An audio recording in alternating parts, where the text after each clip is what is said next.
Jai Shriman Narayan, welcome back to the channel Madhav Microbiology. Myself Harshita Gairwar. So once again I am back with my video. So let's continue the another topic which is related to the cancer. So first of all, आज अपना video start करने से पहले हम सबको मालूम है that मैं ये चीज़ बताना चाहूँगी, हम सबको मालूम है कि फिर से कोविड आ रहा है. So now it's again a time to make all that preventive measures again which we have taken before, and it's very important to take all that preventions which we need to keep our life safe.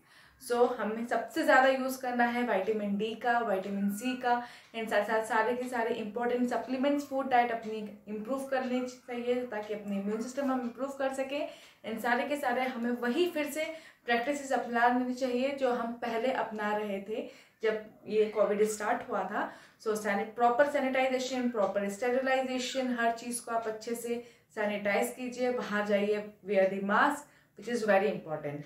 सो किसी भी चीज़ को करने से पहले आप उसको sanitise कीजिए, hand wash कीजिए, विच इज़ वेरी इंपॉर्टेंट. बिकॉज अगर अभी से हम प्रिवेंटिव रहेंगे, प्रिवेंशन मेजर लेते रहेंगे तो आगे के लिए चीज़ें मल्टीप्लाई होने से हम बच सकते हैं. So it's very important for all of us. So now I'm back to the point. So today I'm going to discuss the another bone marrow cancer. In my previous I have discussed about the multiple myeloma. So today I'm going to discuss or explain you the topic that is leukemia. So as we all know कि bone marrow का cancer है, लेकिन leukemia क्यों होता है? leukemia का जो आपने वर्ड देखा ल्यू एंड कीमिया, एक्चुअली ये ग्रीक वर्ड है एंड इसमें जो ल्यूकस है ये इसका मतलब होता है ब्लड एंड हेमिया का मतलब होता है इससे जुड़ी इसकी प्रॉब्लम. तो ये होता है ल्यूकीमिया. इसमें सबसे ज़्यादा दिक्कत की बात ये होती है कि जो हमारी बॉडी में जो सेल है WBC that is white blood cell, जो हमें हमेशा इन्फेक्शन से लड़ने के लिए एनर्जी प्रोवाइड करता है, या एक तरीके से कहिए वॉरियर का सेल का काम करता है, सारे इन्फेक्शन से वो लड़ता है, इसमें वो कुछ ज़्यादा ही प्रोड्यूस हो जाता है. बट ये हमारे लिए अच्छी बात नहीं, क्योंकि वो ज़्यादा कहते हैं ना, कोई चीज़ जब जरूरत से ज़्यादा हो जाए तो हमारे लिए प्रॉब्लम क्रिएट करती है. तो सिमिलर टू दैट इसमें भी WBC इतनी ज़्यादा प्रोड्यूस करने लगता है सेल कि वो हमारे किसी काम की नहीं रहती है. वो धीरे धीरे हमारे ऑर्गन्स को ज़्यादा अफेक्ट करती है. तो सबसे पहले तो हम ये जानते हैं कि हमारी बॉडी में ब्लड सेल्स जो होती हैं वो वहीं पर प्रोड्यूस होती हैं जहाँ जहाँ पे हमें ज़रूरत होती है. जैसे ही सेल खत्म होने वाली होती है वैसे दूसरी ब्लड सेल बन जाती है. तो उस ब्लड सेल्स में आता है red blood see that is RBC, red blood cells. Second आपका WBC that is white blood cells, and third platelets. तो earlier also I have said about it कि RBC का काम होता है हमें ऑक्सीजन प्रोवाइड करना एंड कार्बन डाइऑक्साइड को बाहर करना, एंड WBC का काम होता है इन्फेक्शन के अगेंस्ट फाइट करना, एंड प्लेटलेट का काम होता है ब्लड क्लॉटिंग के टाइम पे हमें सपोर्ट करना. तो ये इनका रिस्पेक्टिव काम है. लेकिन जब ब्लड सेल्स में ब्लड फॉर्म हो रहा होता है उस टाइम पे भी कुछ सेल्स वो और प्रोड्यूस करते हैं. सबसे पहले जब ब्लड सेल स्टार्ट होता है तो उस स्टेज को कहते हैं hemopoietic. That is also another word. इसका मतलब होता है ब्लड, हेमियो का मतलब होता है blood, and poetic that starts, और आप कह सकते हैं कि फॉर्म. इस स्टेज से ही ब्लड फॉर्मेशन की शुरुआत होने लगती है, या ये कह सकते हैं कि ये एक स्टेज है जहाँ पे हम स्टेम सेल इसको नाम दे सकते हैं. तो यहाँ पे जब ब्लड सेल स्टार्ट होती है बनने के लिए, फॉर्म होना शुरू हो जाती है, तो यहाँ पे दो सेल्स और फॉर्म होते हैं. वो होते हैं माइलॉइड सेल्स, एंड सेकंड होता है इसका लिम्फोसाइट सेल्स. अगर मैं बात करती हूँ माइलॉइड सेल्स की, तो माइलॉइड सेल्स का काम ये होता है कि वो डेवलप करता है कहाँ जाके, RBC में जाके. और जब वो RBC में जाके डेवलप करता है तो RBC क्या बनाती है, प्लेटलेट्स, एंड ऑक्सीजन तो प्रोवाइड वो करती ही है, साथ में ही जो हमारे WBC के टाइप हैं जो एक तरीके के वॉरियर का काम करते हैं इन्हें बनाती है. इसिनोफिल्स, बेसिनोफिल्स एंड न्यूट्रोफिल्स, इन्हें बनाती है, जो कि हमें अगेन मदद करते हैं लड़ने के लिए. अब भैया WBC है तो हमें कहीं ना कहीं तो मदद वो करेगा ही, तो WBC हमें मदद करेगी. अब ये तो हो गया माइलॉइड सेल्स का, ये सारे के सारे हैं माइलॉइड सेल्स के. अब जो मैंने आपको सेकंड बताया था वो था लिम्फोसाइट सेल. तो जो लिम्फोसाइटिक सेल्स है इसमें क्या होता है कि डायरेक्ट WBC आ जाते हैं. अब WBC आ गया लिम्फोसाइट सेल्स में, तो अब ये और मदद करेंगे. अब लिम्फोसाइटिक की हम बात करें, लिम्फोसाइट्स, तो इसमें ये क्या करेगा ये WBC में जाएगा और WBC जो है बाद में इसको किलर इसमें कर देगी। एक तो कर देगी लिम्फोसाइट्स में, जो ये है, जो कि मदद करते हैं ना इन्फेक्शन से लड़ने के लिए। एंड उसके बाद आता है natural killer cells. Natural killer cells ये वो किलर सेल्स होते हैं जो हमारी बॉडी में अनवांटेड सब्सटेंसेस या पैथोजेंस जो हम इन्फेक्शन कर सकते हैं उनसे नेचुरली किल कर देते हैं उन्हें और हमारी बॉडी को प्रिवेंट करते हैं। तो ये काम होता है इसका। अब इसके बाद आगे चलते हैं कि जब ब्लड सेल्स का फॉर्मेशन हो गया, सब कुछ हो गया, तो ये WBC ये ल्यूकीमिया फॉर्म कहाँ होता है। सबसे पहले तो बात यह है कि ल्यूकीमिया जो मिलता है वो हमारे बोन मैरो में मिलता है। जैसे मैंने आपको पहले भी बताया और आज भी फिर बताती हूँ कि जब बोन मैरो में मिलता है तो वो हमारी बोन के इंटरनल कैविटी के अंदर एक छोटा सा, एक सॉफ्ट सा, स्पंजी सा एक टिश्यू होता है जिसे हम कहते हैं कि ये बोन मैरो है। तो उसके अंदर ये फॉर्म होता है। एंड जब ये फॉर्म होता है तो मैंने सिम्टम्स भी आपको पहले वाली वीडियो में बताया था, मैं अगेन बता देती हूँ। इसमें किसी भी पेशेंट को सबसे पहले तो बहुत जल्दी हम ये चीज़ें नोटिस नहीं करते हैं कि ये सिम्टम्स जो है नॉर्मल से हैं, but nowadays everything is very important to keep in a mind because everything can, कुछ भी कभी भी हो सकता है। बिकॉज किसी ने नहीं सोचा था कि कोविड इतने टाइम से इतने टाइम तक रहेगा एंड अभी टाटा बाबा बोल के वो दोबारा से आ गया। So again we need to understand each and every point of any of symptoms is very important to consider about. So now if I am talking about again the symptoms of leukaemia, तो जो leukaemia के symptoms हैं उसके symptoms पहले आते हैं पेल complexion. Like आपका skin का अचानक से थोड़ा सा डाउन कलर कर जाना, कॉम्प्लेक्शन थोड़ा सा अप डाउन हो जाना, डाउन ही होता है अपने ही, सॉरी। साथ में ही आपका फैटिग्यू, आपको बहुत ही ज़्यादा टायर्डनेस फील होना, आपको रात को नींद नहीं आना, आपको पसीना आना, और साथ ही साथ में आपको बहुत ज़्यादा पेन रहना, स्प्लीन में प्रॉब्लम हो जाना, किसी भी तरीके से आप कोई काम ही नहीं कर पाओ, बहुत ही ज़्यादा सोने के लगो या फिर आपको ज़्यादा प्यास लगने लगे, आपके बोन्स में दर्द रहे, पूरी बॉडी में दर्द रहे, इची स्किन होने लगे, ये बहुत सारे इसके सिम्टम्स होते हैं जिसके हम नज़रअंदाज करते हैं, लेकिन अब नज़रअंदाज हमें नहीं करना चाहिए। साथ ही साथ ये इसके हो गए, मैंने आपको इसका सिम्टम बता दिया। अब जब ये हो जाता है तब इसके बाद इसके बहुत सारे कारण भी होते हैं। अगर मैं फैक्टर्स की बात करूं तो इसके बहुत सारे फैक्टर्स होते हैं, तो फैक्टर्स मैं आपको आगे बताऊंगी। पहले मैं आपको ये बता देती हूँ कि नॉर्मल सेल्स एंड जो ल्यूकीमिया है उसमें क्या आता है। तो सबसे पहले मैं आपको नॉर्मल एंड ल्यूकीमिया के बारे में थ्रू दी डायग्राम बता देती हूँ and further I will tell you about the factors in which is responsible for the leukaemia. Now here I have made the two diagrams. It is a normal blood cell, it is a leukemia. हम बात करें कि normal blood cells में and leukaemia में क्या difference है।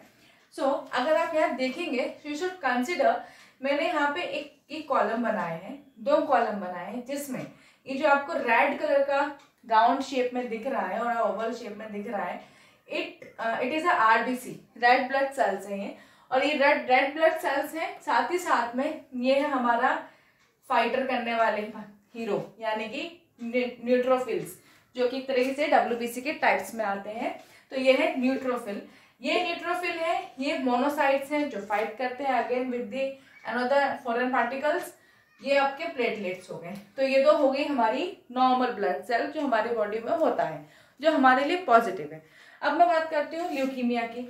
अब जिसकी बॉडी में ये है that is a normal blood cell, जिसके पास है ल्यूकीमिया जिसको हो गया, अब उसमें क्या क्या चेंजेस हैं वो आप देखिए।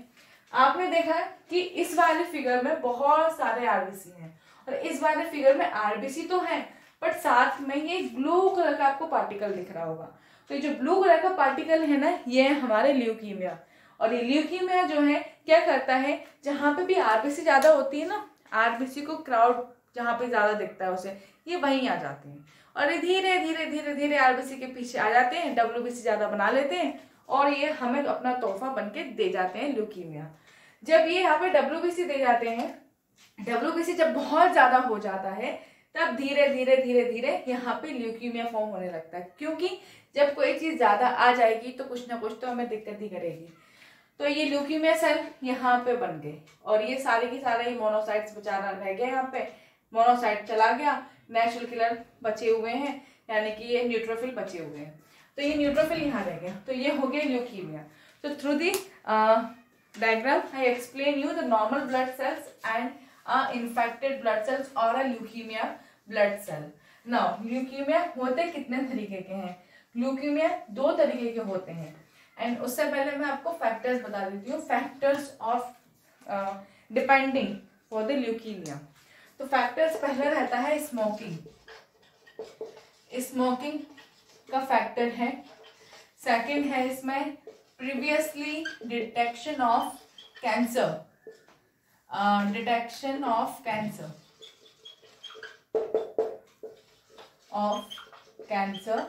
एंड तीसरा है हिस्ट्री ऑफ जेनेटिकल कैंसर। मतलब ये कि किसी को भी आपके फैमिली में पहले कैंसर हुआ हो या फिर डाउन सिंड्रोम रहा हो आपको। Second, exposure to the chemical industry, exposure a lot in chemical industry, and साथ ही साथ में ज्यादा रेडिएशन में रहना, ज्यादा लाइटनिंग में रहना, ये सारे इसके फैक्टर्स रहते हैं। एक स्मोकिंग का फैक्टर रहता है जो सबसे ज्यादा माना देखा जाता है। किसी भी तरीके के कैंसर का आपका पहले ट्रीटमेंट हुआ हो, डिटेक्शन हुआ हो, तो उसकी वजह से भी होने के चांस होते हैं। जेनेटिक कैंसर की आपके घर में किसी को भी कैंसर हुआ हो तो वो जेनेटिकली भी इनहेरिट होकर हो सकता है। डाउन सिंड्रोम अगर आपको हो तो ये भी एक चांसेस है, क्योंकि कहा जाता है कि क्रोमोसोम्स की वजह से भी क्रोमोसोम्स में भी ये सब प्रॉब्लम्स होने की वजह से, मल्टीप्लिकेशन एडिशन ज़्यादा होने की वजह से भी ये प्रॉब्लम्स हो सकती है। साथ ही साथ exposure to the chemical industry, ज़्यादा एक्सपोजर हो केमिकल इंडस्ट्री में, ज़्यादा केमिकल्स के सामने आपने ज़्यादा यूटिलाइजेशन किया हो या ज़्यादा एक्सपोजर में रहे हो, एंड साथ में ही रेडिएशन, बिकॉज रेडिएशन लाइक आप ज़्यादा से ज़्यादा लाइटनिंग में आपने ज़्यादा काम किया हो या रेडिएशन ज़्यादा अफेक्टेड प्लेसेस में आपने वर्क किया हो, तो इस तरीके के इसके फैक्टर्स होते हैं जिसके वजह से ल्यूकीमिया हो सकता है। अब ल्यूकीमिया के टाइप्स क्या हैं? तो जो ल्यूकीमिया है वो 2 तरीके के होते हैं, जिसमें एक होता है क्रोनिक ल्यूकीमिया और एक होता है एक्यूट ल्यूकीमिया। अगर हम बात करते हैं एक्यूट ल्यूकीमिया की, तो जो एक्यूट ल्यूकीमिया होता है ये थोड़ा सा नोटिसेबल होता है, और जो आपका क्रोनिक होता है वो नोटिसेबल नहीं होता, क्योंकि एक्यूट ल्यूकीमिया नोटिसेबल है इसीलिए इसको सबसे ज़्यादा बच्चों में पाया जाता है। एंड सबसे बड़ी बात यह है कि ल्यूकीमिया होने का सबसे बड़ा कारण होता है डीएनए म्यूटेशन, क्योंकि म्यूटेशन का मतलब होता है आपकी डीएनए सीक्वेंसेस में या न्यूक्लियोटाइड सीक्वेंस में किसी भी चीज़ का जो न्यूक्लियोटाइड सीक्वेंस है उसका एडिशन या सब्ट्रैक्शन, उसमें कोई भी बेस अगर प्लस या माइनस होता है तो सेल्स में म्यूटेशन आता है, चेंजेस सडनली ओकर होते हैं, तो उसके वजह से इस तरीके के प्रॉब्लम्स क्रिएट होते हैं, जैसे हमने म्यूटेशन में पढ़ा हुआ है। तो ये सबसे ल्यूकीमिया होने का कारण ही डीएनए म्यूटेशन है। नाउ 2 तरीके के होते हैं, that is first is acute leukaemia, ये नोटिसेबल इसके सिम्टम्स होते हैं, साथ ही साथ में इसको सबसे ज्यादा चिल्ड्रंस में पाया जाता है, एंड ये थ्रेटफुल भी होते हैं, काफी ज्यादा ये थ्रेटफुल होते हैं, और ये लंबे समय तक डिटेक्टेबल हो जाए, मतलब लंबे समय तक ये सब कुछ इनका डिटेक्शन एंड ट्रीटमेंट हो जाता है। क्यूरेबल तो बहुत ही कम चांसेस में होता है, लेकिन अगर ये अर्ली फेजेस में डिटेक्ट हो जाए तो बहुत इजीली हो जाता है। इसके बाद आता है क्रोनिक। अगर हम क्रोनिक ल्यूकेमिया की बात करें तो क्रोनिक ल्यूकेमिया जो है इजीली नोटिसेबल होता ही नहीं है।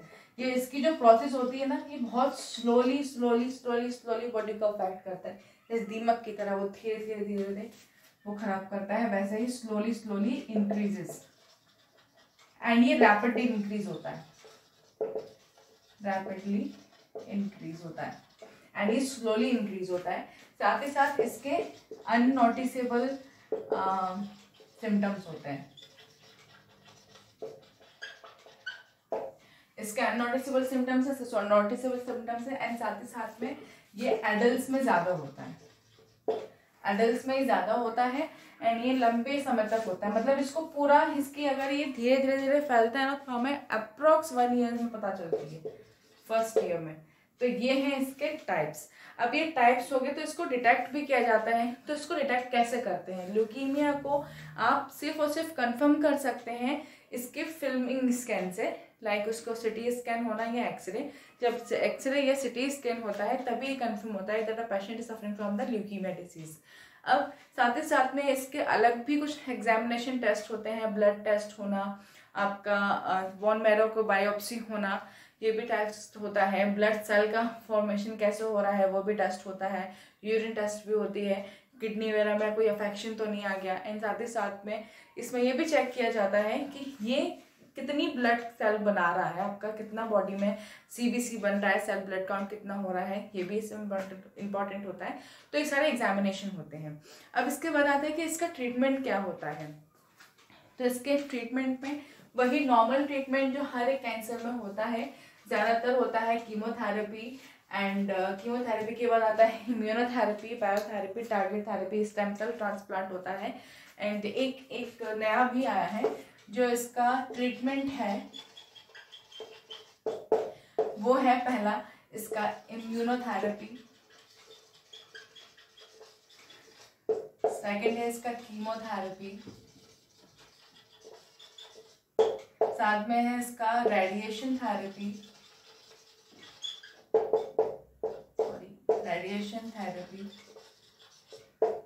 फिर है इसका immuno chemo radiation and biotherapy.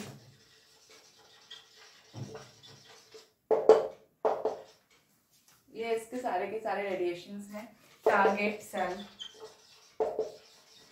And stem cell transplant. Stem cell transplant में सबसे ज़्यादा प्लेटलेट्स एंड ये सब चीज़ें होती हैं जो एक तरीके से किसी भी इंसान के लिए एक योगदान बहुत बड़ा होता है, जीवन योगदान के लिए। तो ये सारे ट्रीटमेंट्स इसमें इंक्लूड होती हैं जो इसको डिटेक्ट करती है। इम्यूनोथेरेपी जो उसकी इम्यून को कैसे भी करके बॉडी में इंक्रीज करे ताकि वो उसको अच्छे से डील कर सके। कीमोथेरेपी होती है जिसमें पूरा मेडिकेशन होता है, प्रॉपर उसी सेल को अच्छे से ट्रीट करते हैं दवाइयों के साथ में। रेडिएशन में आपका सेल जो है, जो पहले से डिटेक्ट मतलब जो डिसीज्ड सेल है उसके ऊपर रेडिएशन के थ्रू उसको अच्छे से रेडिएट किया जाता है ताकि जितनी भी उसकी जीन्स है वो उसके रेडिएशन वेव के जो बीम्स है, जो एक्स्ट्रा बीम है, उसकी जो लाइटनिंग है उससे वो सारे सेल जम्स खत्म हो जाए। बायोथेरेपी एंड टारगेट सेल उसी सेल को टारगेट करता है जहाँ पे होता है, उसको सीधे उसी से ट्रीट किया जाता है। स्टेम सेल ट्रांसप्लांटेशन से किसी और के बायोप्सी के साथ किसी और के स्टेम सेल से बोन मैरो के थ्रू में इसमें ट्रीटमेंट होता है। ये बहुत ही एडवांस टेक्नोलॉजी है, ये बहुत ही ज़्यादा एक अच्छी इंपॉर्टेंस है, ये बहुत ही ये डिटेलिंग वाली एक ट्रीटमेंट है जो बहुत ही आजकल एग्रेसिव बहुत प्रोग्रेसिव तरीके से चल रही है। तो ये इस तरीके की सारी ट्रीटमेंट्स होती हैं। So hence through the video मैंने आज आपको बोन मैरो कैंसर के सेकंड ल्यूकीमिया मतलब डिसीज के बारे में बताया है। So I hope you like my video. So please like my video if you like my video, and please share more and more my channel and subscribe my channel if you are not subscribed it yet, then please subscribe it and please share it to others also, because your 3 factors give me more factors to make the video. So at last I would like to say that please giving me all your supports give me more strength to work. So please kindly share my channel more and more. So thank you so much.